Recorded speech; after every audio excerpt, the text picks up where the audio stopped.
Good early afternoon, midday, however you want to put it. I've been up for an hour. Yesterday was not the greatest of days for me because, let's just put it this way. Yesterday morning, I woke up at 6 because I had to be at work by 7, and I wasn't feeling all that great. And I don't know if it was just because of the early morning hours, which I'm not used to, or, or what the deal was. I just know I was not in the greatest frame of mind. I didn't feel all that great, and I went in and I did my 4.5 hours. First time I've ever done mornings at my job. I'm usually one of the closing people, but this week would have been really short. It would have been only 2 days because something happened at the main office when they spat out schedules. But I found out last week because of certain things that happened that there was a lot of openings, mostly because people either getting fired or quitting, which, that's none of my concern because I don't know the circumstances behind it all. So I just, but I was able to grab up 3 more days so I'd have my standard, my usual 5 days. Sunday morning was the only morning hours, thankfully, because after working a morning, I was like, no, no. Too confusing. Didn't know what I was supposed to be doing. It just a lot of chaos. At least at nighttime, I know basically what I'm supposed to be doing. I know what needs to be done, and I can deal with it. Um, so it's one of those kind of, you know, I'm glad I got the hours. Um, it's kind of funny because the hours I would have had if I did not take up these other hours would have been like 9 hours total for the week, and I'm like, no, no, no, no, no. It's not no. That's a day's worth of work, as I'm concerned. So I grabbed up a bunch of days. The days I was supposed to be working before I grabbed up what I could was Monday and Friday, or Monday and Wednesday. Yeah, Monday and Wednesday. Okay. Sorry, I just saw a big box truck, and I'm like, what the heck? Squirrel. I would have only had 9 hours because both days were only 4.5 hours, and I'm like, no, no, no, no, not unless you're trying to get me to quit. But I looked for alternative ways of dealing with the situation, and I was able to grab up 3 more days because of situations that I'm not going to talk about because it's not within my realm of business. Um, so I was able to grab up Sunday morning, which Sunday morning I'll tell you how I felt yesterday or Sunday because yeah, that was yesterday because I mean I'm not a morning person, so but then I was able to grab um, Tuesday and Friday. So I have Thursday and Saturday off, which is okay to have 2 days off. They don't have to be right next to each other. But yesterday I was feeling just dreary. I mean, I did my job. I went to work. I did my 4.5 hours, and I just when I woke up, I felt like, ugh, I felt like death warmed over. And I'm like, oh, this is great, first day of the year, and I feel like crap. You know, not the way I wanted to start my new year, but I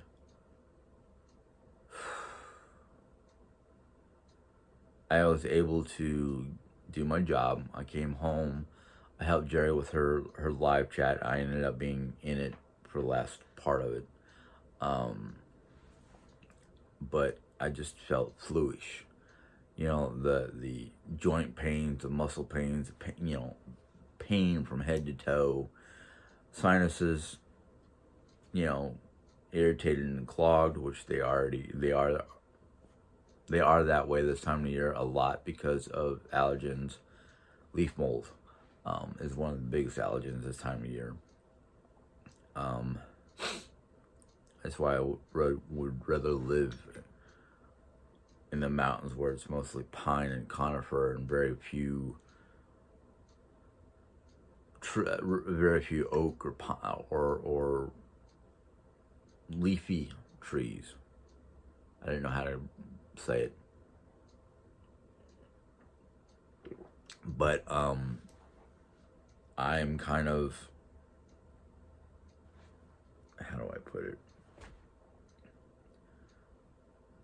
I'm kind of right now today. I have some minor aches and pains that are my average aches and pains, but I'm sitting in my office, which is one of the coldest rooms in this house because of poorly insulated windows or windows that need to be basically replaced or repaired because they've got cracks in them and holes from who knows what. So it's kind of like one of those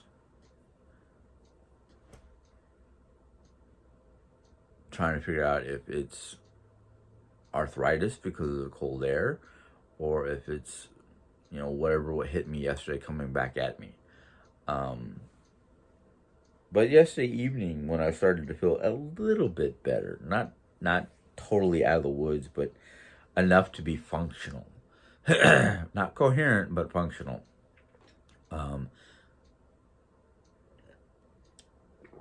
Jerry Ann and I came in here to do some works. It was kind of nice. Jerry did me, a couple of good favors, and I'm happy. Yesterday was a good evening. We did, like I said, we did works together. We,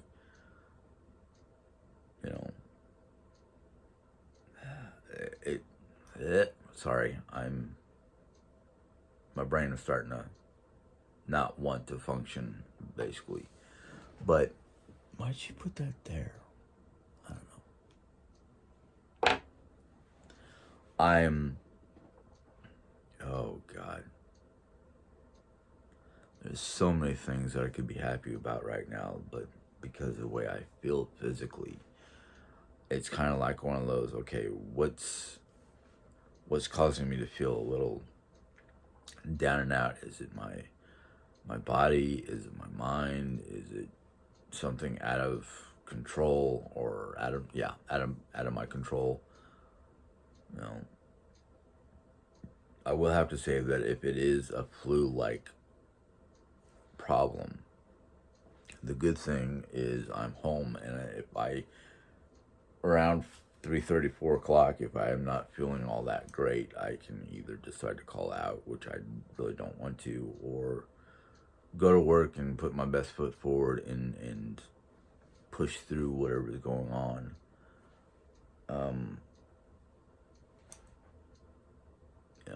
I have to make that decision. I'd rather not have to make that decision. I'd rather just go with the schedule. No, I don't have a set schedule. I just trying to flow with whatever's going on and find out. Sorry, that came out of nowhere. And it's not because I'm bored. It might be because I'm tired. It might be because I'm waking up. Might be because of the fact that I'm not taking enough deep breaths to oxygenate myself. That is the main function medically for a yawn, is you're not getting enough oxygen, so you yawn to take in a deeper amount of oxygen or air.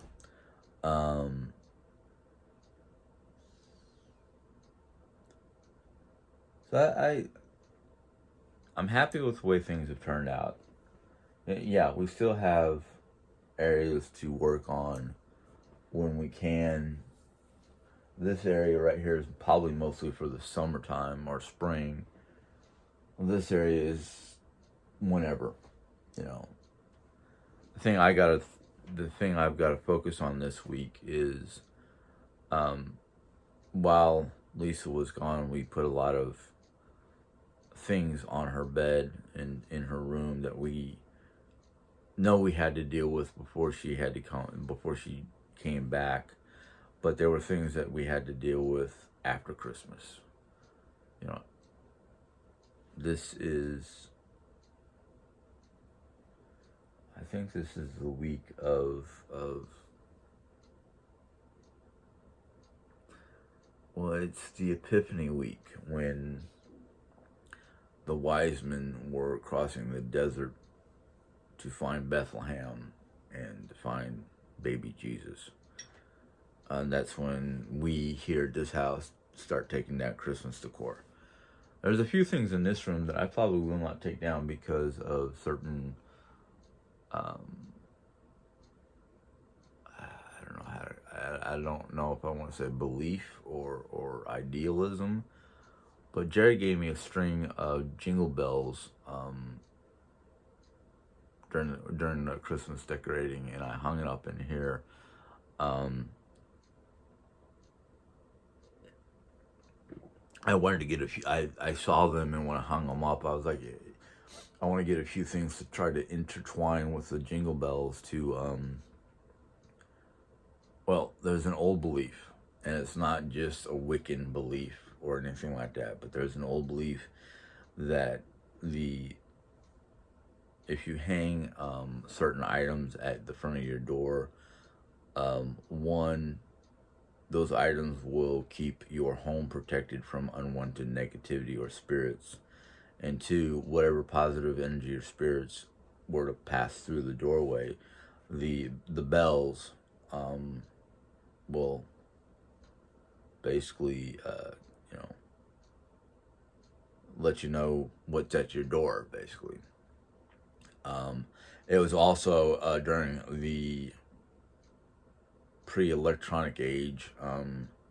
Bells were also used by hanging them up by your door for guests who are coming to your door to shake the bells to let, you know, it was like the precursor of the electronic doorbell, basically, you know, the ancient doorbell, whatever you want to call it. But I wanted to intertwine with these particular bells some symbols and, you know,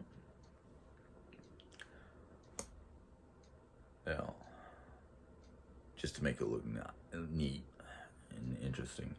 But one of the old school beliefs is if you take a broom,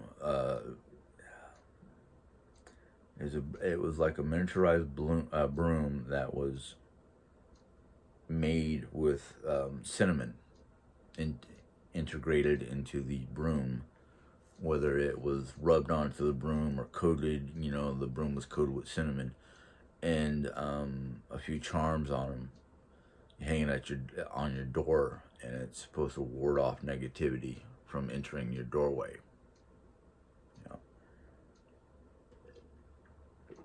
A lot of different things that I've learned within the last couple months that were like, okay, well, we'll start integrating that into our home decor. A lot of people think, oh yeah, it's a seasonal thing because these cinnamon scented brooms only come out during like the winter months and whatnot. And most people think, oh yeah, hang them up to help keep your house from during the winter season when most people don't open up their windows to air out their homes, as to help to keep the house from smelling stale or anything like that. No, these are old school tricks from the days gone by that people don't realize what their full true meaning and purpose was. So yeah, we're integrating that stuff into our lives, our home. Excuse me if it sounded like I was mumbling because I had the cup right up. I was ready to take a drink.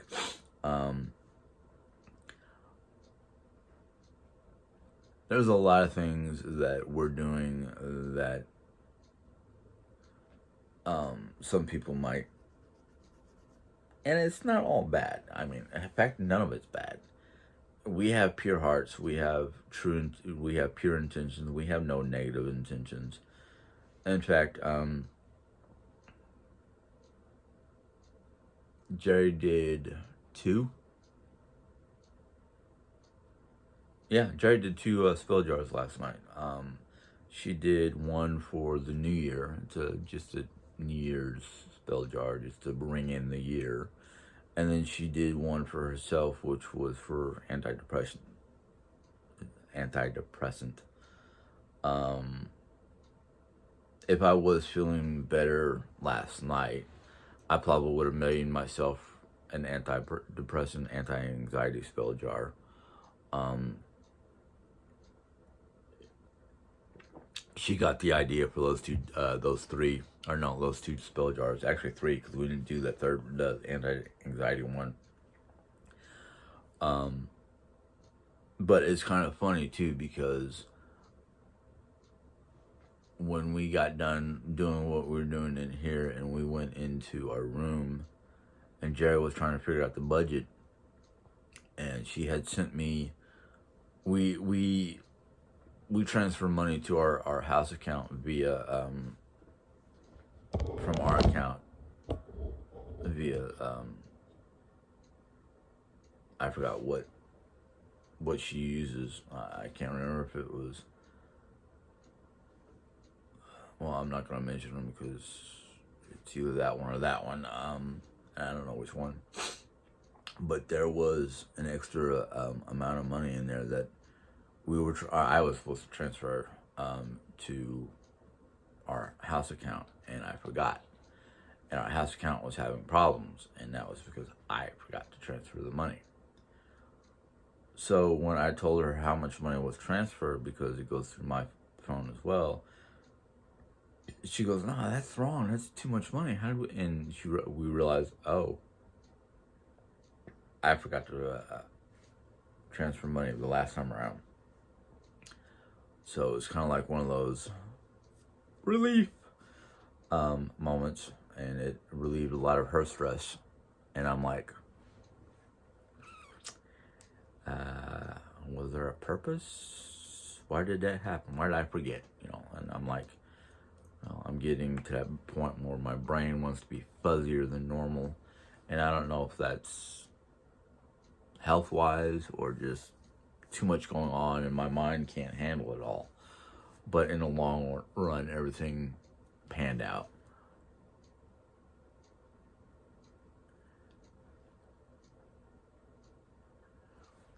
Sorry, folks, my lips are very dry this morning. Watermelon. I forgot I had a watermelon. But I did not check the weather this morning. I did not check any comments this morning. I just came right in here and had a couple sips of tea and started doing this. So I don't know what the weather is going to be like. Right now it looks kind of, well, earlier, like in the last 20 minutes, it looked gloomy, like it was going to be rainy. Now it's sunny, so maybe it's partly cloudy and the clouds are just moving in front of the sun to make it look gloomy every so often. But right now it looks pretty bright and beautiful, and all my snow melted. No, but I don't know what we're gonna do this morning. I am clueless right now because I'm just kind of like, not that I'm clueless. I just don't know what's going on. Well, maybe I am clueless when it comes to today's activity. But I'm going to get off this here in a little bit and go check on Jerry and see what she's up to. Bring her a cup of coffee. Maybe make myself another cup of tea. Probably not. I'll probably have coffee. Because I'm running out of honey and I really don't want to go digging into the sugar. I have enough issues with sugar addiction because of candy, and especially one of my favorite things, chocolate, especially lately I've been like, we have Christmas candy, Christmas shaped peanut butter cups, peppermint flavored, um, those Ghirardelli chocolate balls that have various items in them. Like this time around, it's chocolate and peppermint. Yum yum yum. Sometimes it's just a nice chunk of white chocolate, but the flavors remind me of Europe. They remind me of the chocolates that I used to nibble on. Nibble on. That's a contradiction in terms. Germany, we used to get like, go down to the Kavinda, which is their version of Walmart, basically, and we get bars of chocolate. You know, of course, if I had enough money, I can walk down to, when we lived in Altley, I can always walk down to the little,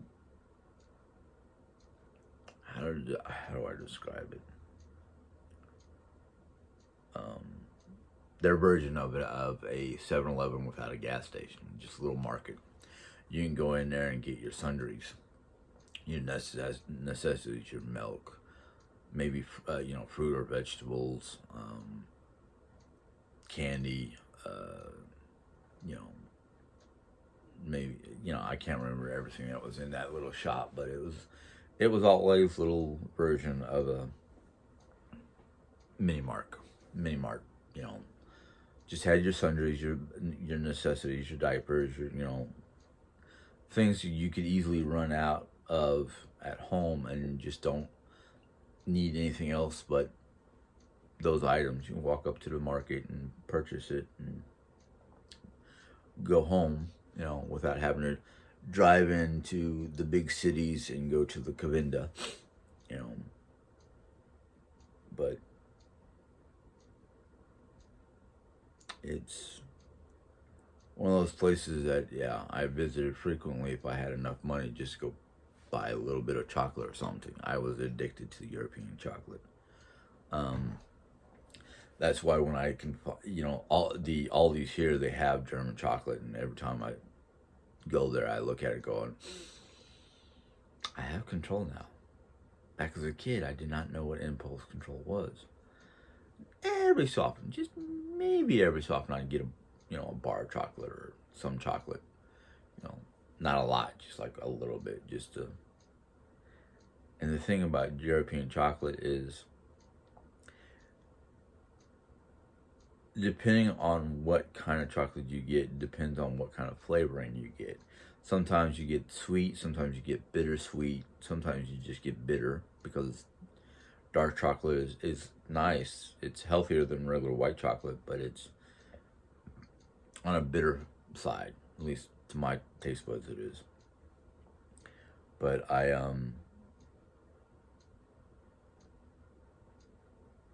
sometimes miss Europe. I mean, I loved Germany when I was there, and sometimes I think about if my father could have retired in Germany,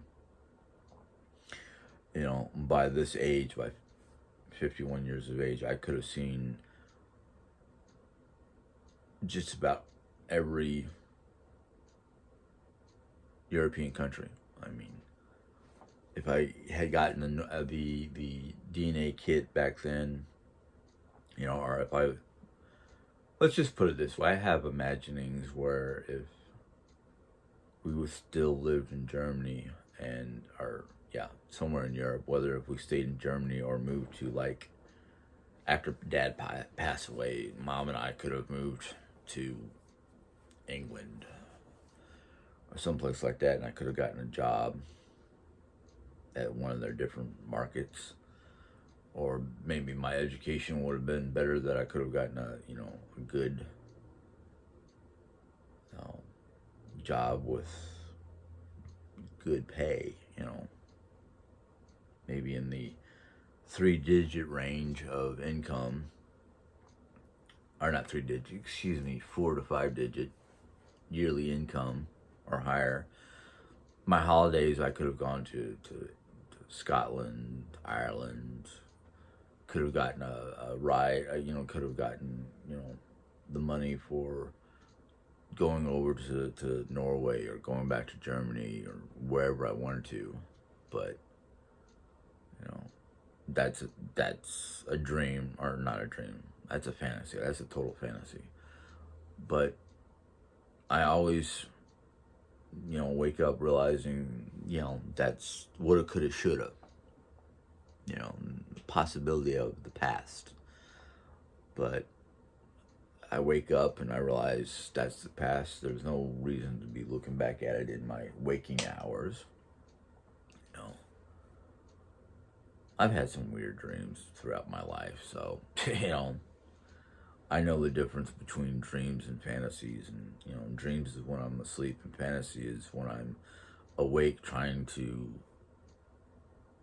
you know force the dream into reality, which cannot be done while living in Missouri. But I like my real life. I mean, I like my waking life because it's good, it's wholesome. There's a lot of great things when I look at my real life, not my dreams, not my daydreams, or what we're gonna call it. I've got a good house, I've got a good family, great wife, I've got income.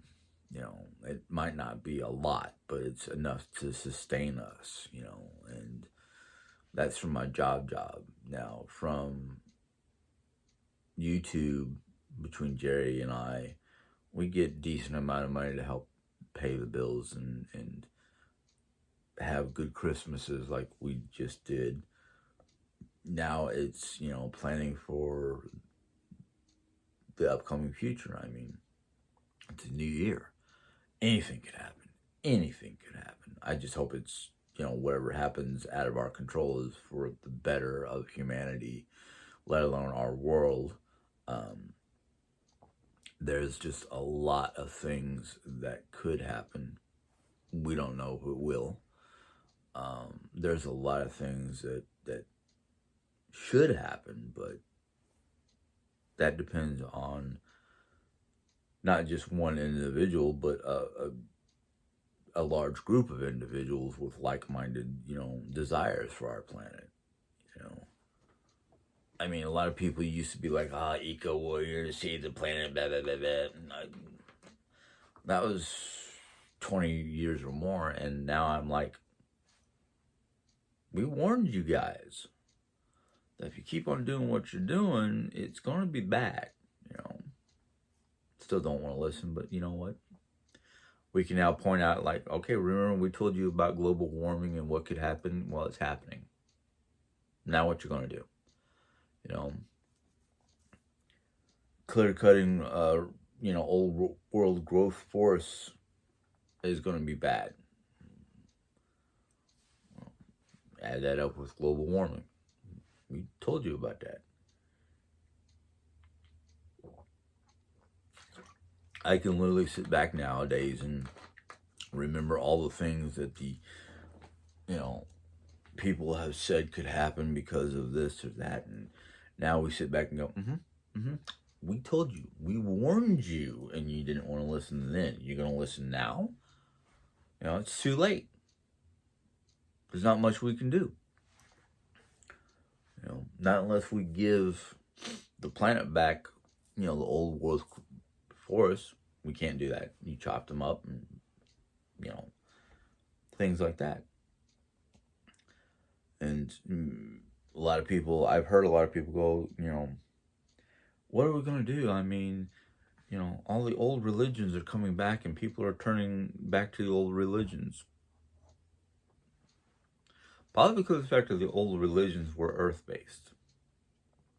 Based on nature. They were, everything was dealt with through nature. It's just an old thing coming back to life because more and more people are realizing that the earth-based religions are not just for people, not just for us, but it's for the planet. Because we don't go out and devastate a whole forest just for a couple herbs or ingredients. Earth-based religions, Wiccans, Druids, shamans, they took what they needed, they thanked the earth for it, and then they left. All they left was footprints. They didn't leave devastation or garbage or any of that stuff when they went gathering their ingredients. They took enough of what they needed and they went home and did their works.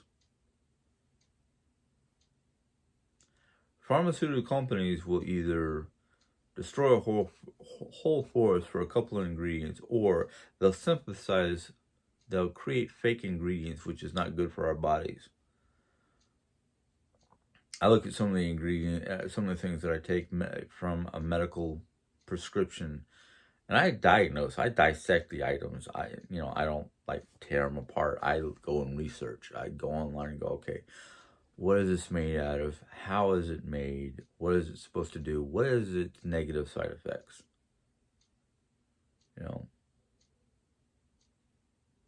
And then if I see or find out that the negative side effects are harmful to my body, I will try to find a way to find something naturally, something that's made naturally that does the same basic thing without negative side effects. Because I learned at a very young age that certain medications, if you take them too much or too long, can be very harmful. Very harmful. I mean, I had a medication that was supposed to be for antidepressant, and they kept on increasing the dosage every 3 months because it wasn't working for me after 3 months. And they got to the point where they said they could not do another increase in dosage because the toxicity of that medication running through my body could cause me to have a heart attack, could cause me to die. And at the time, I was 16, 17, 18 years of age, and I was looking for death. And I would be like, yeah, and make it faster for me to go see my father. Okay, sure, let's just jack up that dose. I look at things nowadays and go, no, I've got reasons to live now. I got a good wife. I got a good home. I got things that are going great for me. I've got reasons to live and survive. Yeah, granted, every so often I get a little cranky or get a little mellow or whatever, and I'm like, yeah, I feel like death warmed over, or I feel like I'm ready for a casket, or Jerry told me she had a bad dream because in the dream I cut the beard off. I literally went clean. And I'm at that point where it's like, oh no. Nope. I'd rather somebody slit my throat than let me shave clean. I love my beard. I like the way it feels. I like the way it looks. No. If I do any shaving, it's just the sideburns during the summertime to keep me cool. But this down here, oh no. I might get underneath it and trim some of those parts, just because it's itchy or irritating, or it's causing me to be too warm. But the actual, like this area, I might trim, but the chin area, no. Mm-mm. I've gotten used to it. I like it. I like the way Jerry likes it, and as far as I'm concerned, anybody outside of this house that doesn't like me having a beard for whatever reason, well, they can go squat. I'm not removing the beard. But I'm hoping, I need to get off this. I'm hoping this new year coming is going to be better for all persons, because the last 2 years have been real bummers, real downers. I mean, we had the whole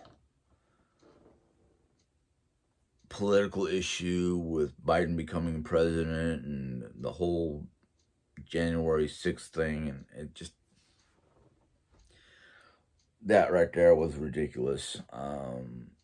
COVID, we're still having issues with COVID because it keeps on evolving, and they're saying that there's a new form of COVID that gives you literally flu-like symptoms. But since my symptoms went away, the only thing I'm worried about now is, um, what's going on internally with me, because I've been having abdominal issues, which I need to call the doctor about. This morning I'm having like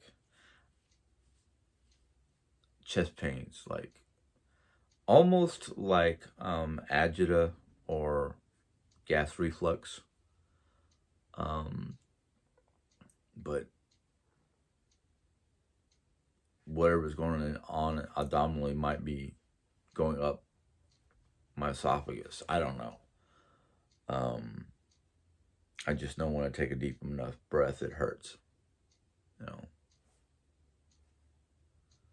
So and the thing is some people might be like, "Oh yeah, you're just creating these symptoms so you can get, um, medication from the doctor." No, I hate medication. I really don't like the idea of getting any new medication that's, from a pharmacist, for a lot of different reasons. But I'm just like, you know,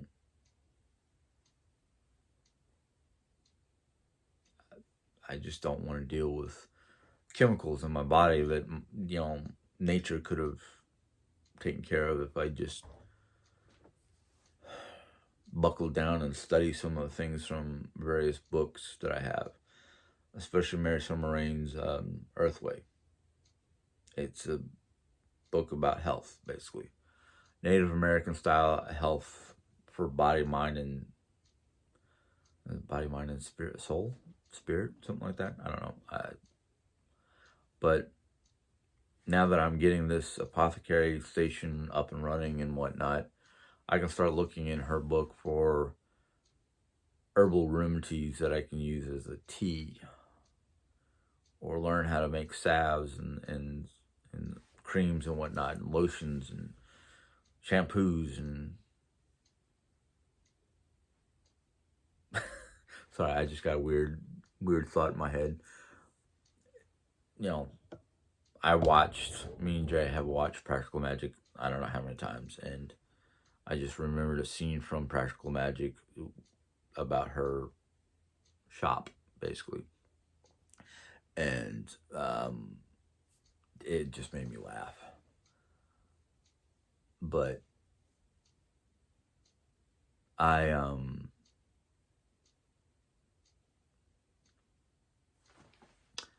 don't think I'll open a shop like that, but I will definitely do my own stuff here at home. Maybe, well, I'd be an old fart by the time that happened, but who knows? I might open a shop. I don't know. I doubt it, though.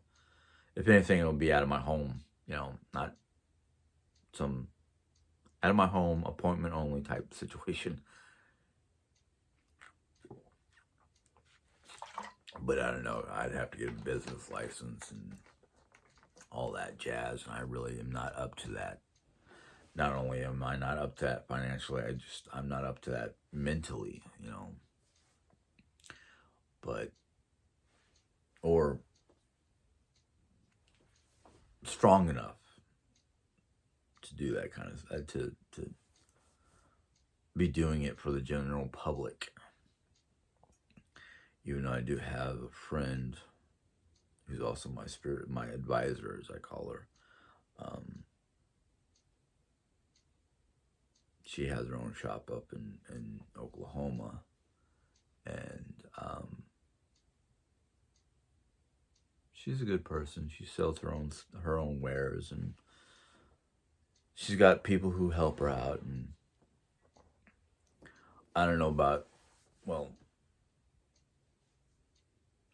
Jerry or Lisa, but if I had the money or could afford to deal with it, or wanted to deal with Tornado Alley, because Oklahoma gets more blech. Oklahoma gets more tornadoes than we do here in Rolla. Of course, St. Robert, which is the next biggest town in that general direction, gets more tornadoes than Rolla. I think Rolla is blessed yet cursed. Blessed by the fact we have weather. We get rainstorms, and once in a blue moon, we'll have a twister touchdown on the outside of town.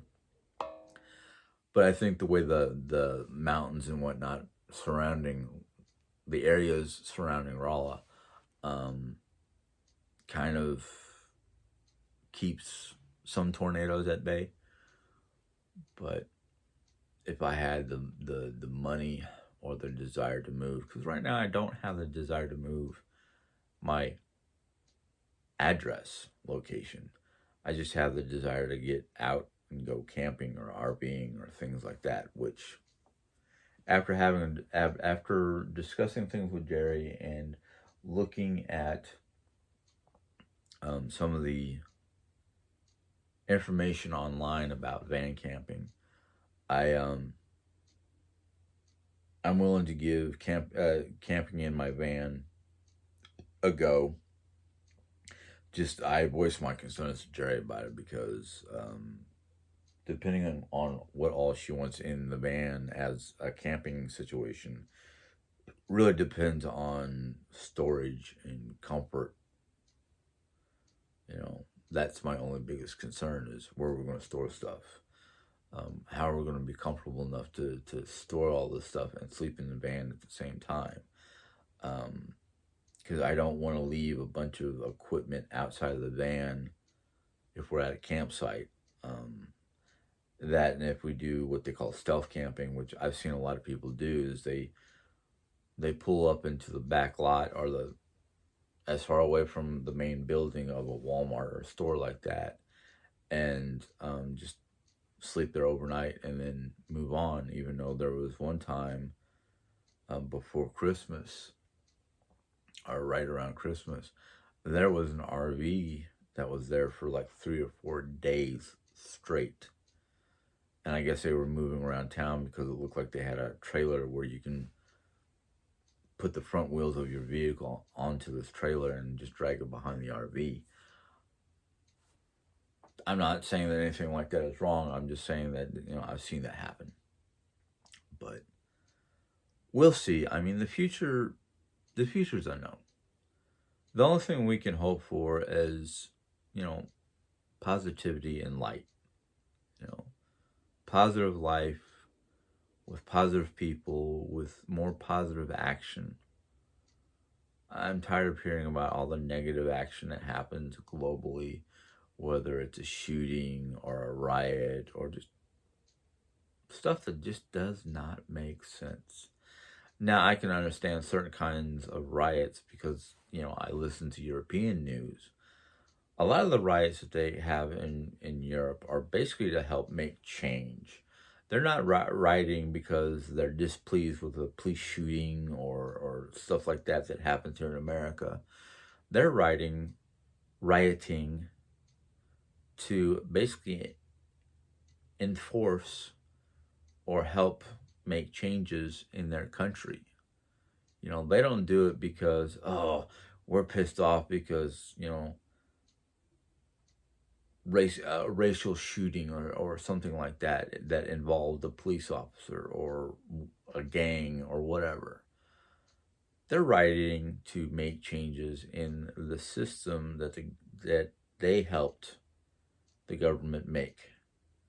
That's one thing about America is we're supposed to be the land of the free, where we can voice our opinions to our government officials to help make changes to make things better.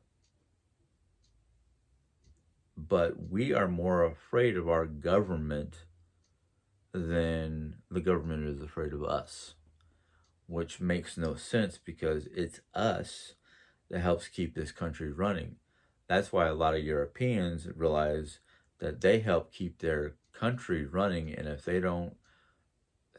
the officials, if their ruling body, government system, whatever you want to call it, does not make changes to help the people in general, the people in general aren't afraid of the government. The people in general are quite willing to voice their opinions and tell their officials, hey, this doesn't feel right. We need change. This is what we feel needs to be done. It's up to the people to tell the government how to do things to better the country. And they don't always have to riot. They can go down to local meetings to deal with the country's government or whatever and voice their opinions without fear of being imprisoned or considered a conspiracy theorist or anything like that. We're the only country that does not have the full freedom to dictate to our officials what needs to be done without getting into, oh, he's just rocking the boat because he's a conspiracy theorist, or government officials are afraid of this person, so they create some sort of false whatever and imprison the person because of their opinion, or they're labeled, nuts or whatever. I mean, you have to think about this. Why is it more European countries are labeled as the best places to live outside of the US? We could be on that same list if we did things better. I mean, a lot of the reasons why a lot of countries are put on the top 10 of the happiest places in the world to live is because they've got a better working system. The people are happier because the government is doing what the people want them to do. There's less crime, less pollution. Their economics are great. Their technology is great. Their whatever it is that Forbes uses to decide what country is the better countries to live in. We're not even near the top 20. Last time I looked, which was last year, we were down around 50, within the top 50. So if we're within the top 50, that means there's 49 other countries doing things better than we are. Why is that? And we used to be one of the greatest nations on the face of the planet 40, 50 years ago, or longer. I don't know when things went south. But still, you got to think about these things. Why is it European countries are within the top best places to live, according to Forbes, and the US is nowhere in the top 20, let alone the top 40? Why? But anyhow, I have to get off this. I've been on this too long. Gary's waiting for me now. Just a food for thought, basically. Why is our country no longer within the top 10 of the greatest places to live on the face of the planet? Why? I'd like to hear your opinion. I really would love to hear your opinion why we are no longer within the top 10 of the greatest places to live, or best places to live. Anyhow, I'll let you guys mull that over, and you can put it in the comment section if you want to. If you like this vlog, you can give it a thumbs up. If you're new to my channel and I put some intrigue into your brain, you can always subscribe. Hit the subscribe button to get more information, and then hit the little bell, and YouTube will let you know when I put in my next video. So until next time, I'll see you later. Bye.